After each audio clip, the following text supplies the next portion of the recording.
They kicked me out at 16 with nothing but a backpack and a world that didn't care. But when I stumbled upon a rusted Quonset hut for $15 and added a single solar panel, I had no idea it would become my lifeline and teach me how to survive, create, and thrive on my own. Hello everyone. Before we start, don't forget to like this video and tell me in the comments where you're watching from and what time it is. Now let's get into the story. I was kicked out of my house at 16. No warning, no backup plan, just a backpack thrown at my chest in the front door, shutting behind me like the sound of a judge's hammer. It was early evening. The sky was turning gray, not dramatic, not stormy, just dull. The kind of sky that doesn't care what's happening to you. I stood there on the sidewalk for a few seconds, thinking maybe the door would open again, maybe someone would call my name.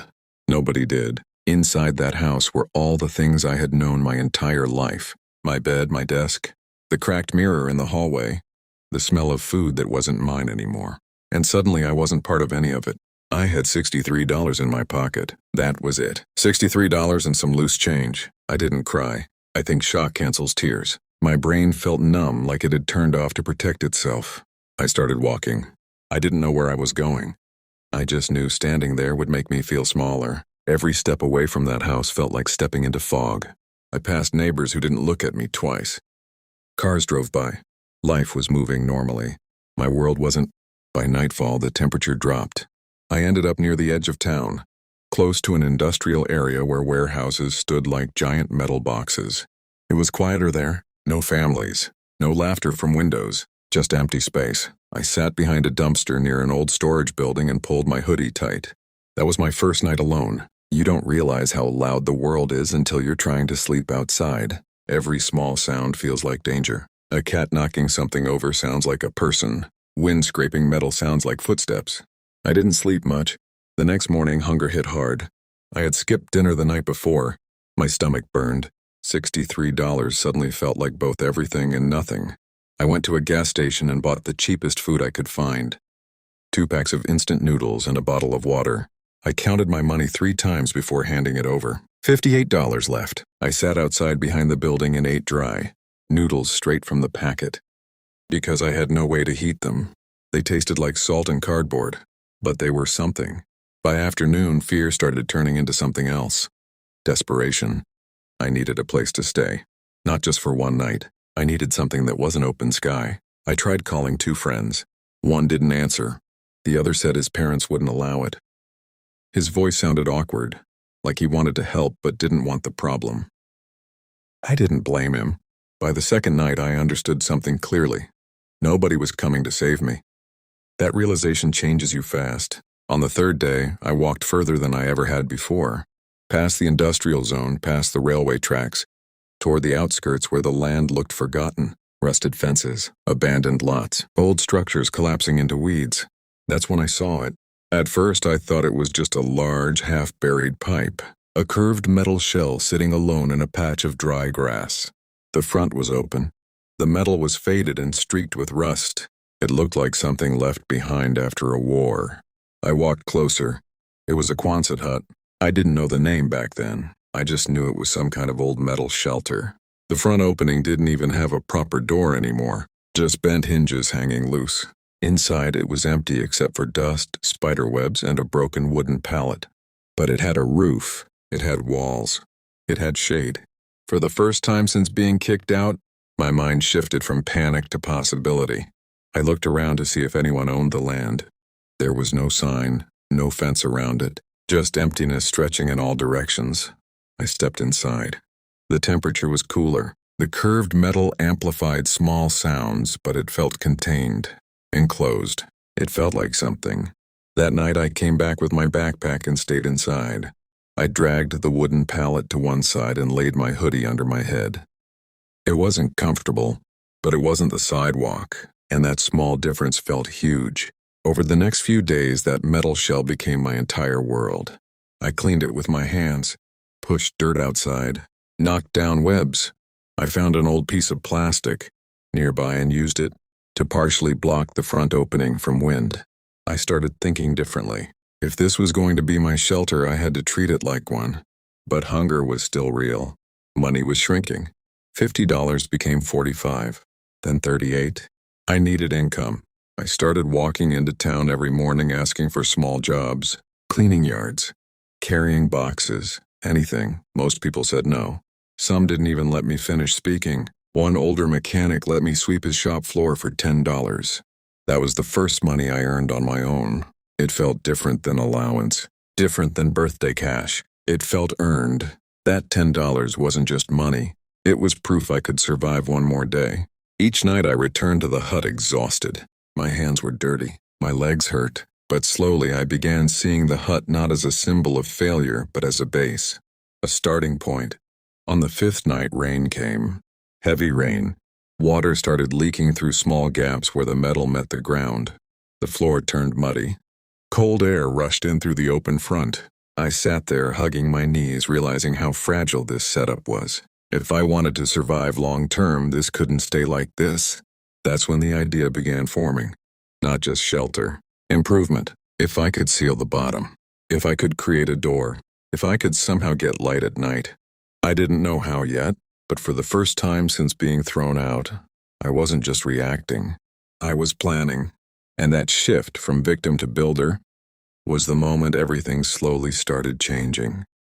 I woke up the next morning to the cold metal biting against my back. Rain from the night before had pooled in the low spots of the dirt floor, leaving me with wet knees and a damp hoodie. My stomach growled, reminding me that the $15 I had spent were gone, and I still had to figure out food for the day. I stepped outside, shivering, and scanned the abandoned land around the hut. The small plot seemed endless in the gray light. I realized that being so far from town had an advantage. No one bothered you here. But the isolation also meant I had to be self-sufficient. The library wouldn't help me out here. Shelters were miles away. This Quonset hut was my fortress, but also my responsibility. I spent the morning scavenging nearby. Old cans, broken crates, anything I could repurpose to block water from leaking into the hut. I stacked wood scraps to create a small raised platform inside. Just enough to keep my body off the wet floor. It wasn't much, but it was progress. The next day, I walked into town with a nervous energy I hadn't felt since the first day I was thrown out. I asked at convenience stores, gas stations, and any shop that looked like it might need help. Sweeping floors, carrying boxes, running errands, I was willing to do anything. Some people ignored me. Some shook their heads. One older lady at a corner store handed me a sandwich without asking for money. Her eyes had a softness that said she knew what it felt like to struggle. I thanked her, my voice cracking slightly. That sandwich became the first real meal I'd had in days that didn't come from a gas station snack. Returning to the hut that night, I felt a flicker of pride. I had survived one more day. My hands were scraped from collecting wood and clearing debris. But the metal walls of the hut now felt less like a trap and more like shelter. I began imagining ways to improve it. A door, a water collection system, even small comforts like a place to cook. Each idea planted a seed of hope. Over the next week, I worked every day on small improvements.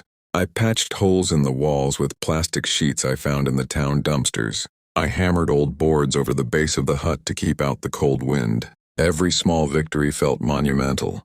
I began to feel that maybe survival didn't mean misery. It could mean creativity, resourcefulness, and independence. Food remained a challenge. I started noticing patterns in waste management at the local restaurants and stores. Some discarded vegetables that were still edible.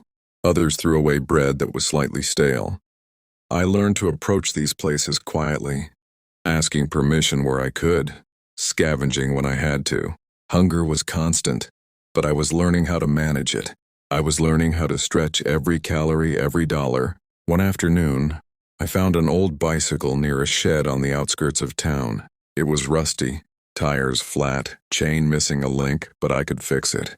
For the next 3 days, I scavenged parts and tools from a nearby junkyard and slowly restored it to working condition. The moment I rode it, wobbling and scraping against potholes, I felt a rush of freedom I hadn't known since childhood. Suddenly, the hut wasn't isolated. The town was reachable. Opportunities that once felt distant were now within my grasp.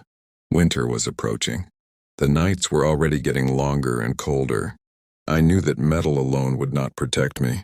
I began experimenting with insulation, layers of cardboard, old blankets I found at thrift stores, anything to hold in the heat. It wasn't perfect. Some nights I still shivered, curled under layers like a cat, but I was alive. And more importantly, I was learning to live on my own terms. Electricity became the next challenge. I needed light after sundown, and the idea of cooking with any kind of fire inside that metal shell was dangerous. I remembered seeing solar panels at a hardware store once. Maybe, I thought, I could find a way to use them. I didn't have the money to buy one. But scavenging led me to an old, discarded panel behind a construction site. It was scratched and dusty, but I carried it back to the hut with great effort. Setting it up, connecting wires, testing, failing, and testing again became my obsession.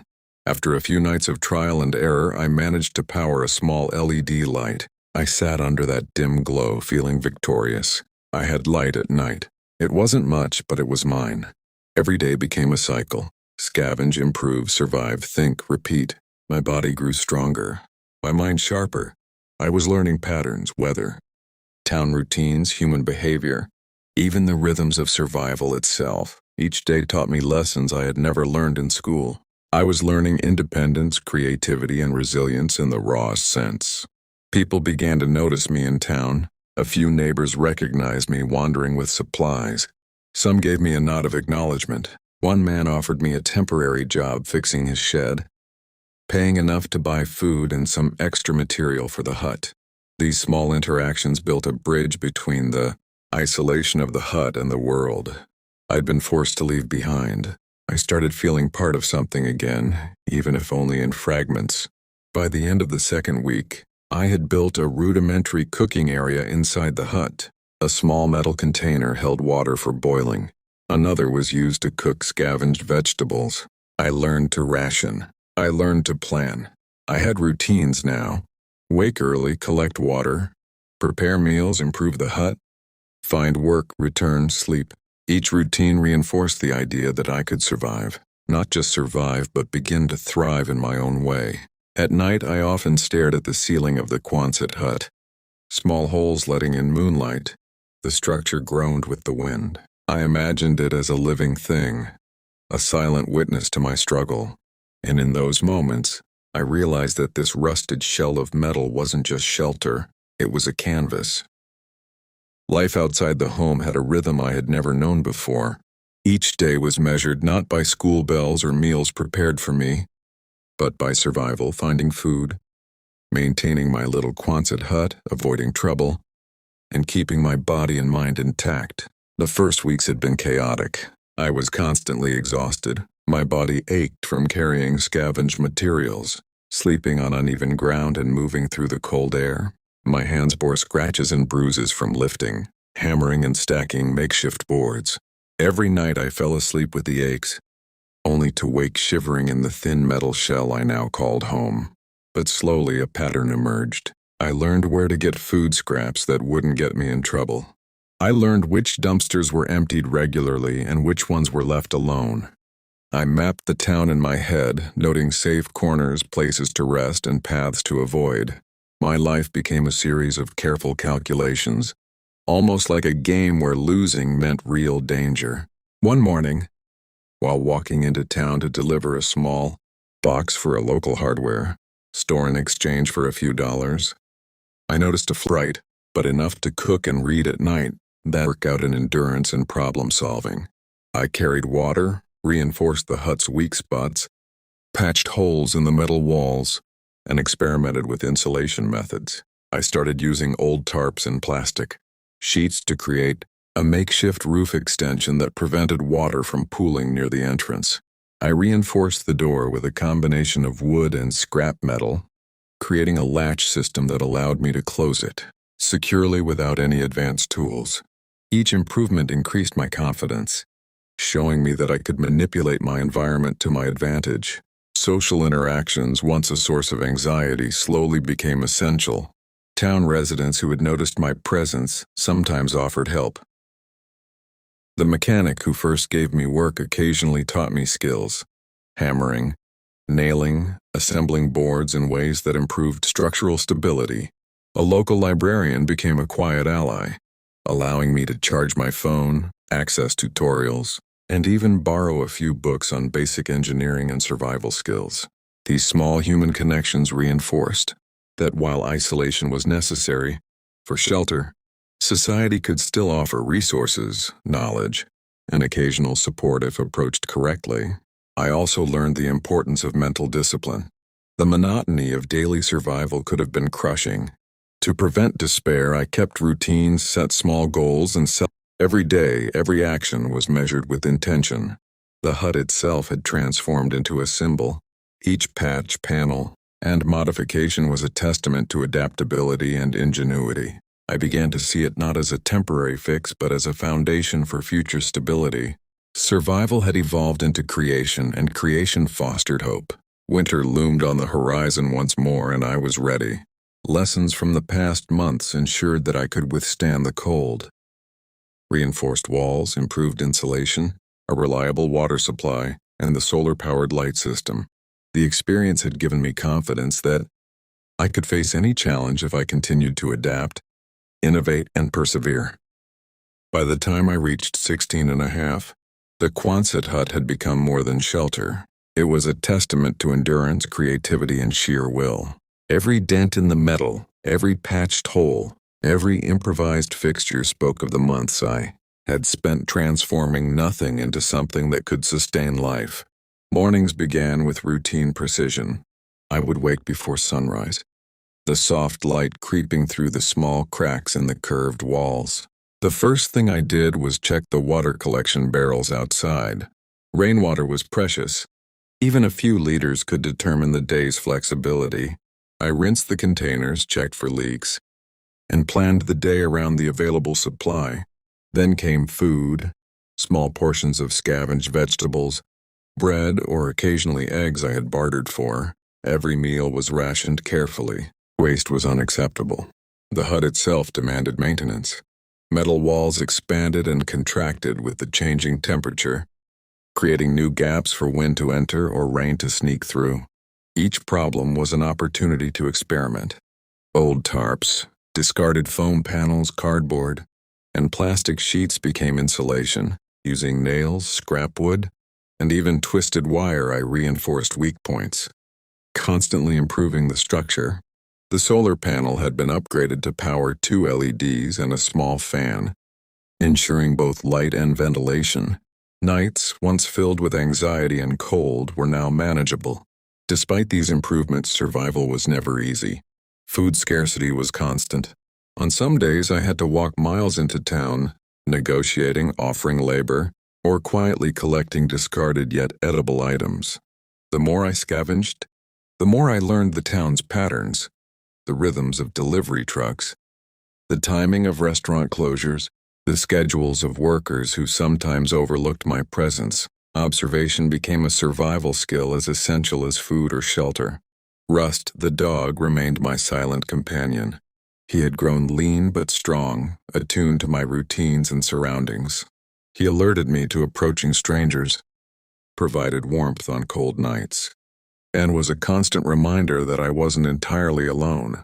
Caring for him added responsibility, but it also gave life meaning beyond my own survival. By late spring, I had begun thinking about long-term sustainability. The hut could withstand weather, but what about nutrition? I started experimenting with a small garden. Seeds scavenged from discarded grocery bags were planted in makeshift containers. Soil was enriched with composted scraps. Slowly, shoots began to appear, and I realized that I could supplement scavenged food with what I grew myself. Every sprout was a lesson in patience, planning, and nurturing, a direct reflection of the life I was building. Work became more strategic. I approached residents of the town, offering labor for money, food, or materials. Every job taught me new skills: hammering boards together, reinforcing structures, handling tools safely. Some days were grueling. Sweat poured, hands bled, and muscles ached. But each task left me better equipped, both physically and mentally. The more I learned, the more I realized I could solve problems that once seemed insurmountable. Social interaction, once terrifying, had become cautiously navigable. People began to recognize me, some offering smiles, others small advice or assistance. One woman, noticing my efforts on the hut, brought me blankets she no longer needed. Another man lent me a box of nails, saying, "You've got spirit, kid. Don't waste it." These small gestures, seemingly insignificant, reminded me that even in isolation, human kindness could reach you.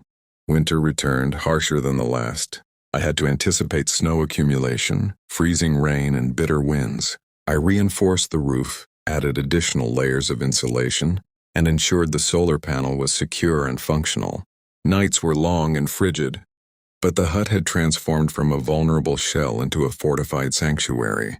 Survival was no longer precarious. It was manageable, though still demanding constant attention. By midwinter, I had developed a system for resource management. Water, food, and fuel were tracked. Days were scheduled.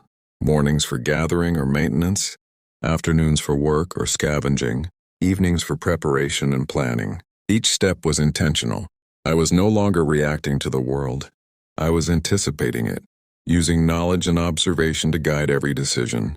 The Quonset hut had evolved beyond mere shelter. It was now a home in the truest sense, a space where survival, creativity, and independence intersected. I added small personal touches, organized my tools, created a corner for notes and ideas, even hung a scrap of fabric as a curtain for privacy. Each addition reinforced a sense of control over my environment. By the time I turned 17, I had experienced nearly a full year of self-reliance. Every day brought challenges: extreme weather, scarcity of resources, the constant physical labor required to maintain the hut. But every day also brought growth.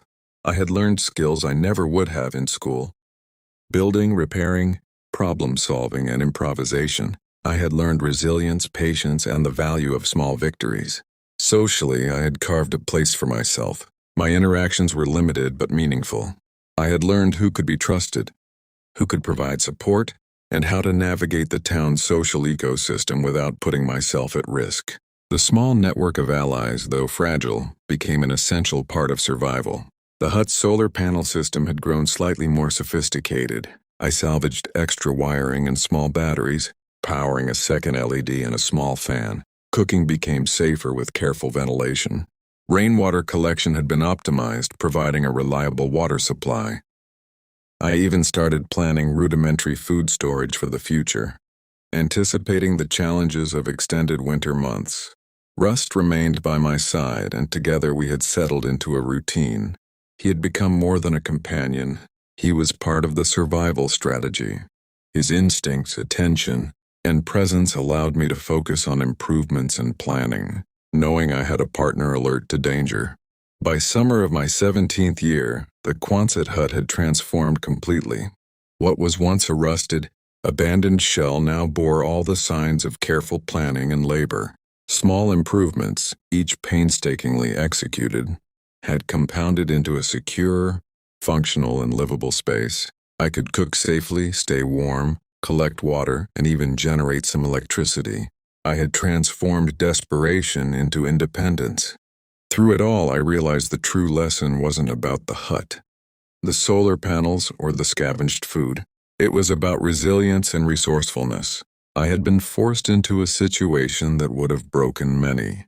I had been discarded by my own family at 16, and yet by creating a space, building routines, learning skills, and forming human connections, even small ones, I had survived. More than that, I had begun to thrive.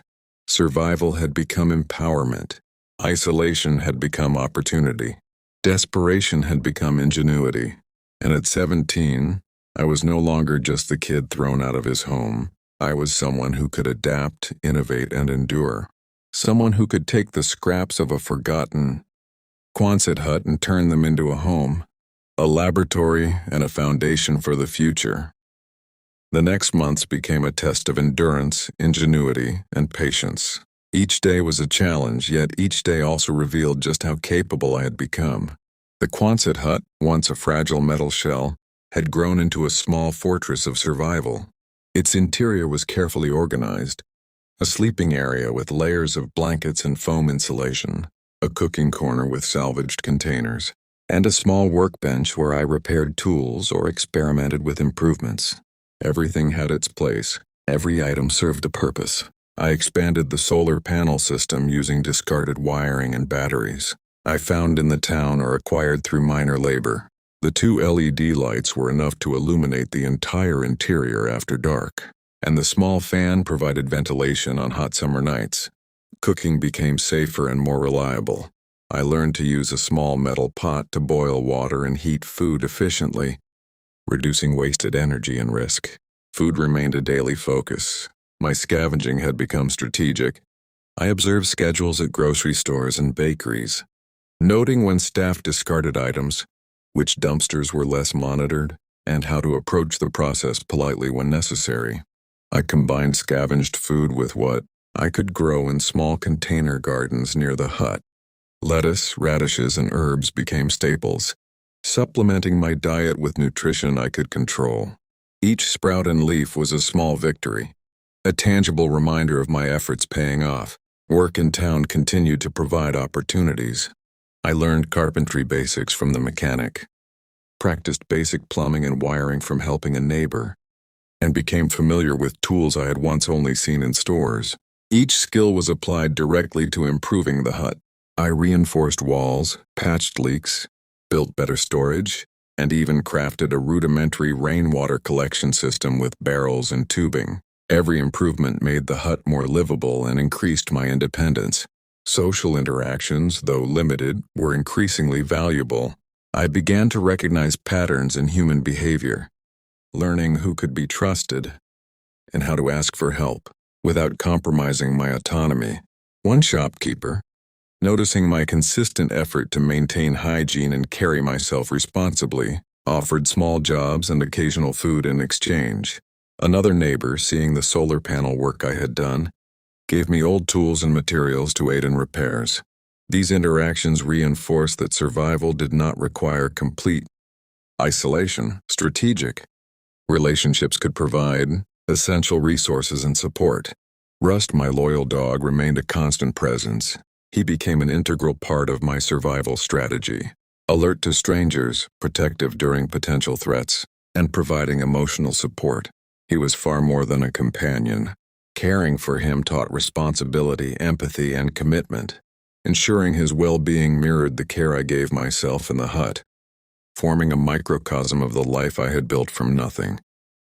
By the winter of my 17th year, the hut had transformed fully. Insulated walls kept the interior surprisingly warm despite the bitter wind.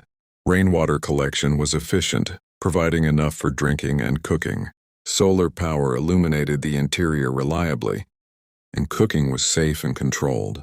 Every aspect of the hut had evolved from improvisation to thoughtful design, reflecting the cumulative lessons of months of self-reliance. During this period, I began reflecting deeply on my journey. Being kicked out at 16 had been a devastating event, yet it had forced me into circumstances that revealed strengths I never knew I possessed. Fear had been replaced by strategy. Desperation had been replaced by problem-solving. Isolation had been replaced by independence.